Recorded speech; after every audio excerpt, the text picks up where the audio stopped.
Hello, my name is Josh and welcome back to FPL Graduates. This is going to be a new series coming to our channel where we're going to be ranking the top forwards in each position for this video, but we'll be doing other positions as well throughout the week. So let us know your thoughts in the comments. It will be just me doing these videos as Ben can't make these ones. We will still have Ben involved in the team reveals and the top player picks for the week as well.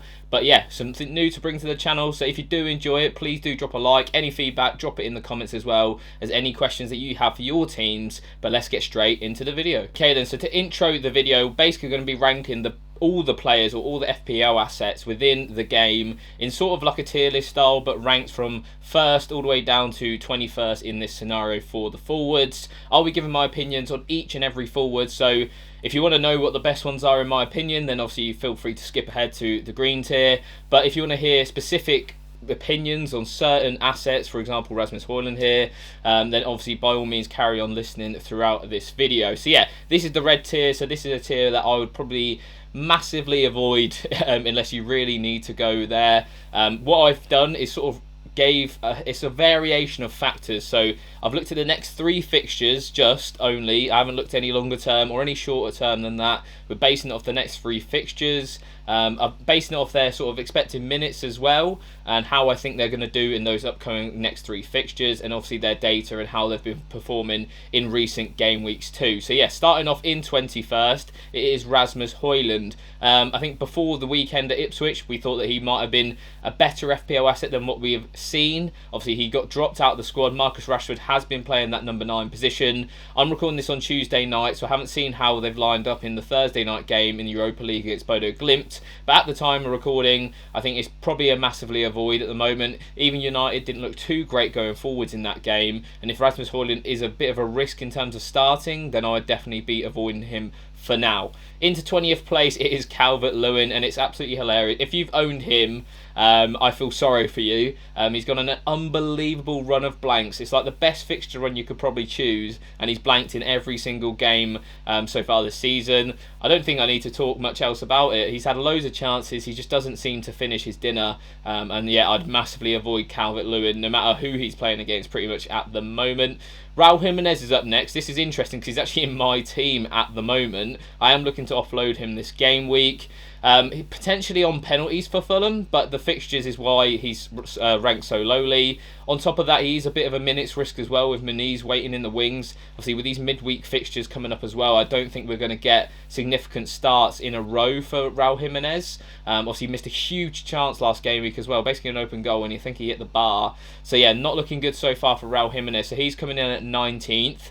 In 18th, it's Mikel Antonio. I thought he played quite well against Newcastle in general, but from an FPL perspective, he's not the guy who's going to go get 4 goals against Norwich City again, I don't think. West Ham in general just don't really look great going forwards. I know obviously they just come off that 2-0 win against Newcastle, but they were playing on the counter a lot, and that early goal really helped their sort of game plan for that game.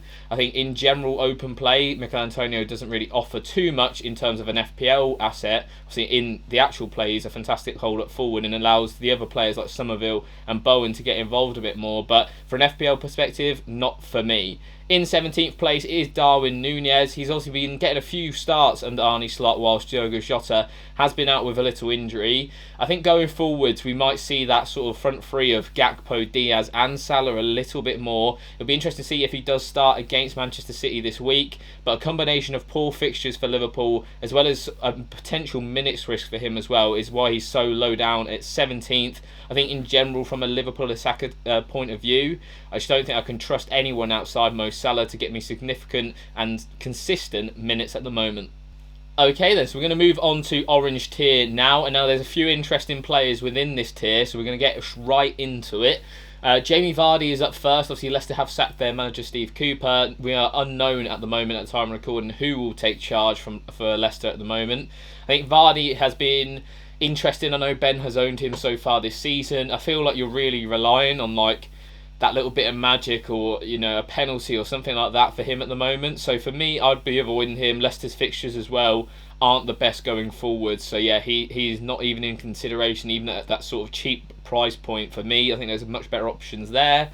Next up is going to be Chris Wood, and now this is the interesting one. Obviously, he was benched last game week against Arsenal. I think that was more due to the international commitments of him flying back from New Zealand. However, after the Ipswich game, which I think if you do own him, you're probably going to keep him for that Ipswich at home game. I wouldn't be looking to sell him at the moment. But if you're looking to buy a forward, I don't think I'll be buying Chris Wood either. Obviously, after that Ipswich game, it's a really tough run for Nottingham Forest. And obviously with 1 year waiting in the wings as well, I'll be sort of avoiding him at the moment. I think the points have sort of gone now, and I think we'll see him probably return every now and then, but nothing too consistent for our FPL teams. In 14th place, it's Strand Larsen.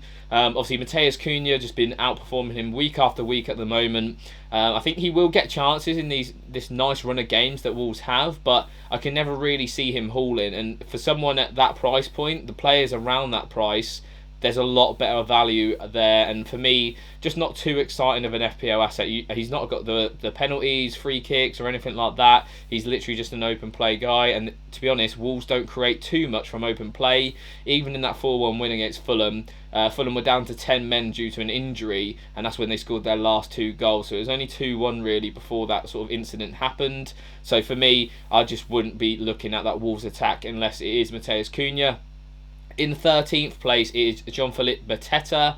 I think this one sort of boils down to when Eze will return. I think Crystal Palace in general look like a better outfit going forwards when Eze is in the team. They did play quite well at Villa Park, but I think Aston Villa do help them in that regards in their defensive play. I thought Mateta was involved vaguely, but it seemed like the wing play like Sarr and I think it's Denny were the ones who were getting involved the most. I think that was just because of the game plan that they set up to hit Villa on the counter-attack in that game. So yeah, for me, I'd be avoiding him until Eze comes back and we see a bit more form from him, sort of to the likes that we saw at the end of last season where he was bagging goals for fun. And then in 12th place is Dominic Solanke.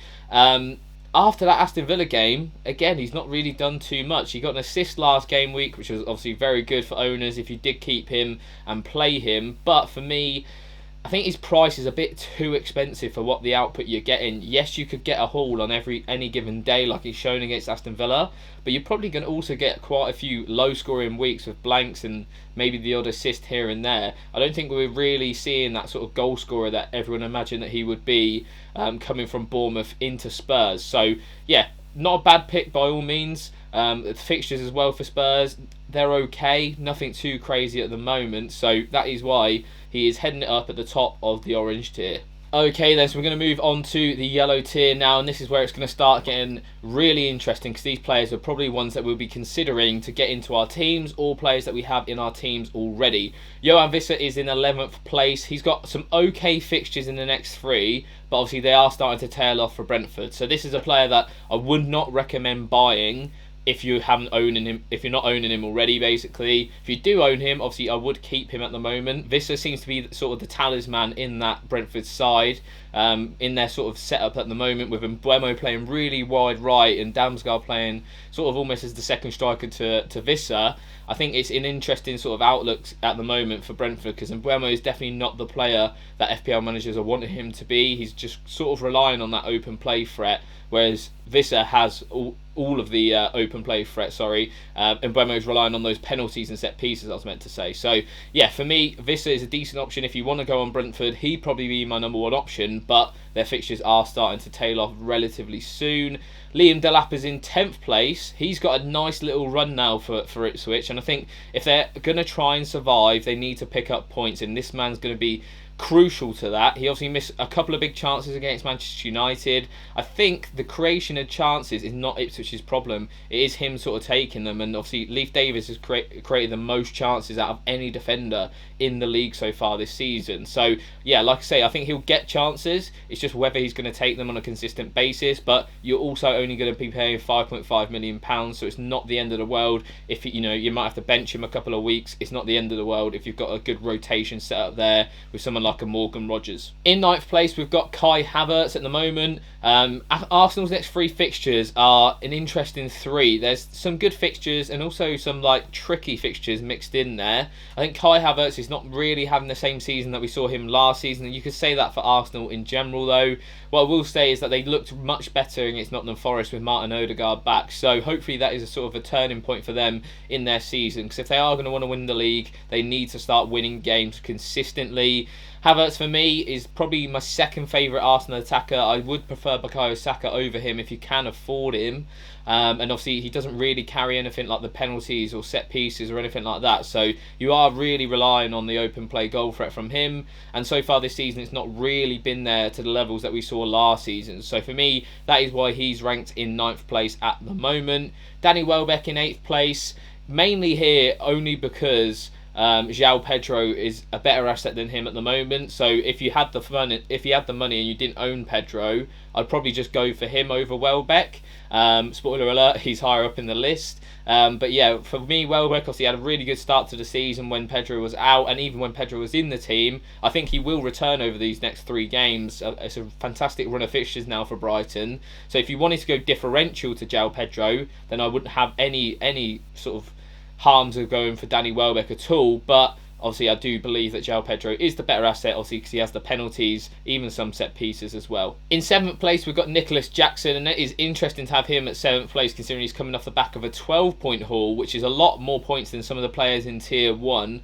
However, I think the next 3 for Chelsea are not the easiest games in the world. They're going obviously at home to Aston Villa this week. I think Aston Villa defensively are not the best, but it's definitely not an easy fixture. And I think Nicholas Jackson, when he is involved, it tends to be against those lower sides. They also have Tottenham as well in their next 3 games. So 2 relatively difficult fixtures. I wouldn't say they're great defences. However, I think that they're going to be a little bit harder for Chelsea. However, Chelsea do seem to just keep impressing me so far this season. They're looking really, really good under Enzo Maresca. So it's a good chance that Jackson could potentially outscore some of the players ahead of him. Again, if you've got him, you're definitely not selling him.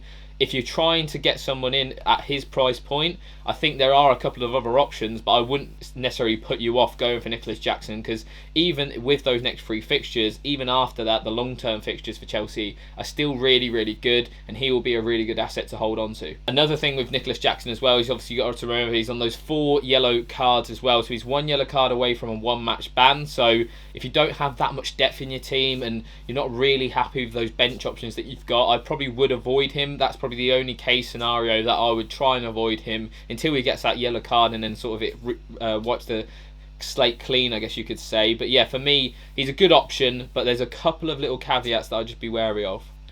Okay then, so we're in the green tier now, so these are the top 6 forwards for me in FPL at the moment. There'll be some interesting comments, I'm sure, about number 3.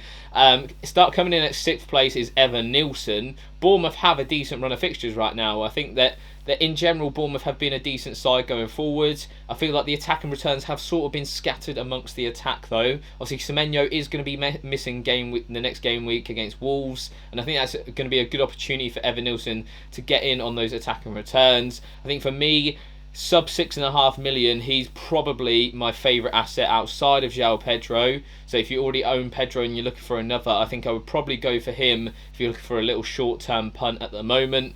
In 5th place, it's Alexander Isak. Obviously, he's just blanked after 3 consecutive returns against West Ham United. The fixtures for Newcastle are not great. There's a couple of away games against easier teams in there, and then there's a home game as well. For me, he's obviously got the penalties, he's got the open play threat, he's got some decent numbers as well so far this season. But for me, I think he's just sort of, Newcastle in general just seem to lack something sometimes. And we saw that against West Ham. They just couldn't cut the mustard against them. And for me, that's why he's in 5th place underneath some of these other options. But by all means, he's a great option. Me and Ben both own him. So obviously we both do like him as an FPL asset. It's just that sometimes he can go off the boil, it just seems. It seems like that's what happened against West Ham as well. So just be a bit careful, I guess you could say, if you're looking at bringing him in at the moment. Ollie Watkins, for me, is ahead of him in the pecking order just for the fixtures that Aston Villa have over the next 3. Okay, they have Chelsea away in the next game, but I don't think that's a terrible fixture. They do have Southampton at home in the 3rd fixture of their next 3. So some nice fixtures coming on the horizon. They have Brentford at home as well in between that. So yeah, nice home fixtures. You'd expect Watkins to hopefully play most minutes. I think that's another thing that you could maybe caveat him with, is that he might be rotated, obviously, during that sort of midweek game week that we're going to have. Obviously, they've got Champions League as well, so there's a lot of minutes going around at Aston Villa. They're facing Juventus this week, so will be interesting to see if he does play and how many minutes he does play in that. I think if he does play a significant amount of minutes against Juventus, you could definitely deduct him a couple of places on this list. It just all depends on that, and that's something to be wary of if you are looking to buy him. I think if you are going to buy him as well, he's only a short-term punt. I wouldn't be owning him any more than maybe 3 or 4 game weeks now, as Aston Villa's fixtures do turn pretty sour after that. Erling Haaland, third place on this list. Next 3 fixtures, for me, aren't too bad. They obviously do face Liverpool away this week, which is definitely not a great fixture right now. But after that, they do have Forest at home and Crystal Palace away. Both of those fixtures, I think they can get some decent returns in, and they need to, because they're honestly on such a slump at the moment. For me, Haaland, he's getting the chances, he's just not taking them at the moment. I think that will definitely change. You know, we're talking about a guy who averages pretty much a goal every game so far in the Premier League, so there's not going to be too many games where he's not scoring. He even did return against Brighton as well, the game before the last. So, yeah, for me, is he worth it? I don't think so at the moment for the next 5 to 6 game weeks, but if you've got him and you don't want to sell him and you're a bit scared about selling him, I don't think that's a problem either. You've just got to bear in mind that you're paying £15 million for someone who I personally would not captain in the next 5 to 6 game weeks. I think there's better captaincy options, and that's why he is not going to be first on this list. He's just not that sort of captaincy material. However, if you're looking for someone to just get you goals, I'm almost certain he'll have at least 2 goals in his next 3 games. So, coming into the second spot, and now this is a tough one between first and second, but I have put Matheus Cunha in second place, coming off the back of a 16-point haul in game week 12, a fantastic return, and he's just looking like an absolute sensation for Wolves. I think without him, Wolves would be almost dead and buried by now. He's just almost carrying them on his back. In terms of the fixtures for Wolves, I wouldn't say they're the easiest, but they're definitely not the hardest either. Some interesting ties in there. I think for me, if you don't own him already, you could definitely look at buying him. He's at a tricky price point now, though. He's nearly £7 million, so he's approaching that sort of price point of the likes of Nicholas Jackson, Dominic Solanke.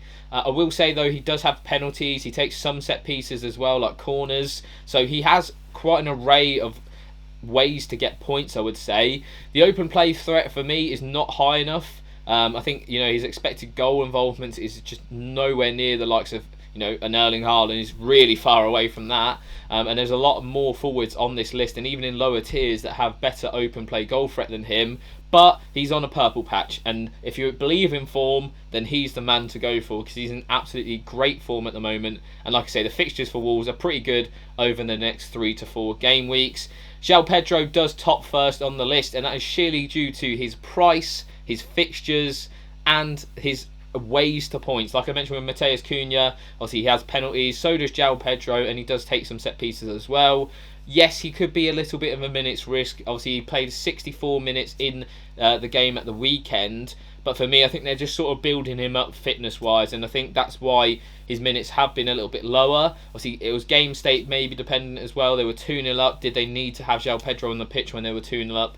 Probably not. So for me, he is the best buy in the forward position for this game week. Obviously, Southampton at home, an absolutely prime fixture. Obviously, they've got Alex McCarthy in goal. They've got no Jan Bednarek either for a little while as well. So yeah, Southampton definitely the team to target right now. And João Pedro, like I say, coming off the back of 2 double-digit hauls in the last 2 game weeks, I think we can definitely see him returning again in game week 13. Okay then, so what did you think of the new video coming to our YouTube channel today? Let us know any feedback, positive, negative, whatever you thought of it in the comments down below. Equally, let us know if I've got any of those predictions wrong in the comments. We'll be reviewing these next week as well before the forward category again. So if this series wants to continue, we'll be looking back at our results, seeing who we nailed, who we missed. Obviously, there will be players that obviously outperform my predictions. That's just how the nature of the beast works. So yeah, let us know in the comments what you thought about it. That would be really massively appreciated. Make sure you drop a like if you did enjoy it as well. If you haven't already, hit that subscribe button, because we really appreciate all your guys' support on this YouTube channel. If you want to support us even further, make sure you check out our Patreon link that is in the description. We've got a massive community of guys over there who are in the Patreon, getting their teams reviewed, loads of community chat. It's just a good place to be if you want to be engaged with myself and Ben on a consistent basis on a Telegram chat. So yeah, if you're interested on that, go check out the Patreon by all means. But yeah, that wraps it up for the forward videos. There will be a midfielder video coming this game week, as well as our team reveals and our transfer plans for this week as well. So make sure you check those videos out as well. They could be coming later in the week up until that Friday night deadline at 6:30. So make sure you tune into those, and obviously hitting that subscribe button will make you do that. But until next time, I've been Josh. Thank you very much for watching. Have a good game week, everyone.